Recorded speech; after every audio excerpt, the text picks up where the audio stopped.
चौड़ जमाली मां ख़बर ॾींदा हलूं त चौड़ जमाली जी ससा मोहल्ला गोसिया मस्जिद में ईद मिलादुल नबी सल्लल्लाहु अलैहि वसल्लम जे सिलसिले में हाजी गुल हसन हालो ऐं हाजी सज्जाद अली हालो जी मेज़बानी हेठि हिकु अज़ीम आलीशान जलसो मुनक़िद थियो। जलसे जी निगरानी गुलाम नबी चावड़ो तरफ़ां कई वई, जिते इलाइक़े जे वॾे अंग में आशिकाने रसूल सल्लल्लाहु अलैहि वसल्लम शिरकत कई।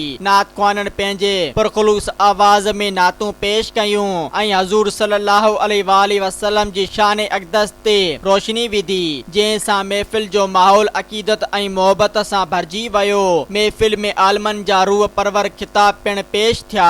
मौलवी हाफ़िज़ कुर्बान अली जत हुसैनी ऐं मौलवी हाफ़िज़ गुलाम मोहम्मद नारे जो इल्मी ऐं रूहानी बयाननि ज़रिए महफ़िल खे मुनवर कयो, जॾहिं त शिरकत कंदड़नि वॾी तवज्जो सां इन्हनि जा खिताब ॿुधा। जलसे जी पुॼाणी ते उर्स मुबारक जो लंगर पिण आम कयो वियो, जंहिं में माण्हुनि वॾे जोश ऐं जज़्बे सां हिसो वरितो।